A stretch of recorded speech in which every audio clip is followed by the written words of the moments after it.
Go yard. I got so much motherfucking design on right now.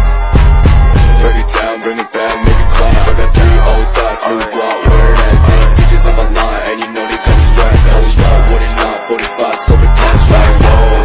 How you fucking with these hoes out?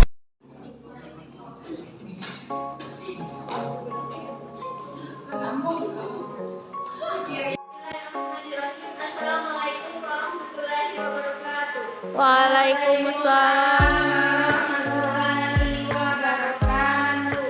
Perkenalkan, nama saya Faustina. Guru pembelajaran hari ini sebagai kita mengenalkan 19 Bismillahirrahmanirrahim. Baiklah, materi pembelajaran hari ini mengenai pengertian hikmah iman kepada hari akhir. Apakah di antara kalian bisa menjelaskan pengertian dari iman kepada hari akhir itu sendiri? Tidak, Bu.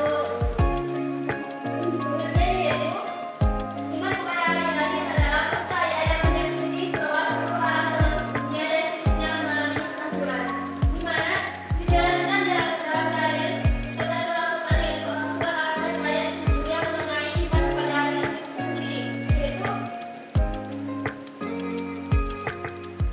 dan sesungguhnya hari kiamat itu pasti datang terjadi. Jika ada keraguan kepadanya dan sungguh bahwa Allah SWT akan membangkitkan semua orang yang ada di dalam kubur. Kemudian yaitu ayat di atas menegaskan bahwa hari akhir itu bukanlah omong kosong tetapi keterjadian mulai adanya. Hanya saja manusia tidak ada satupun yang tahu akan terjadinya hari akhir itu sendiri. Yang kemudian yaitu ada dua mazhab mengenai hari kiamat. Pada hari kiamat merupakan hari kiamat dari golongan pertama hari kiamat sugra. Kiamat sugra yaitu kiamat kecil, yaitu tanda-tanda kerusakan yang terjadi di alam dan sebagian wilayah saja. Dari contoh, siapa yang bisa memberikan contoh tentang kiamat sugra itu sendiri? Banjir, longsor, gempa bumi, kebakaran, meninggal, Kebanyakan kaum perempuan. Baiklah, contoh dari kiamat itu sendiri yaitu kejadian bencana alam, gunung meletus, meninggal masyarakat seperti tsunami, banjir, dan tanah longsor dan seterusnya.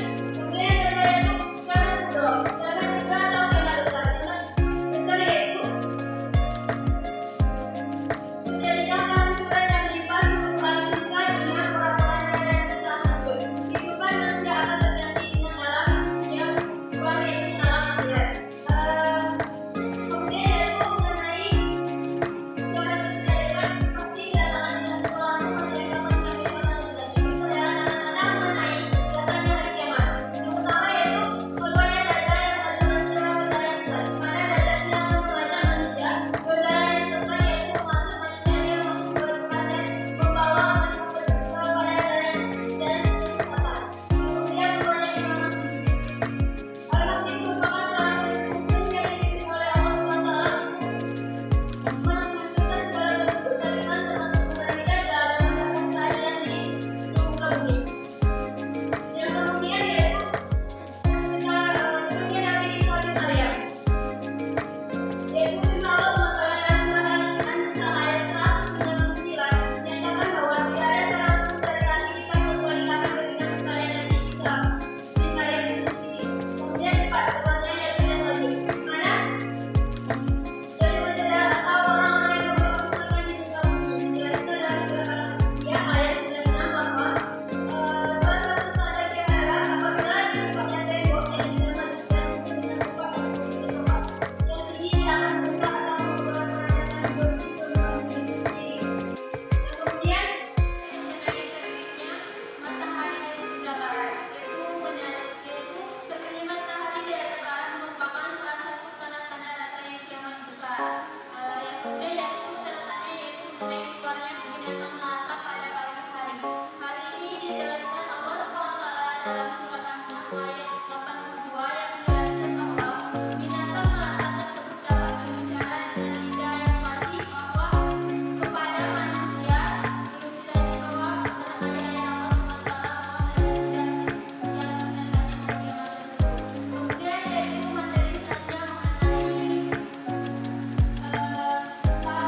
Bismillahirrahmanirrahim.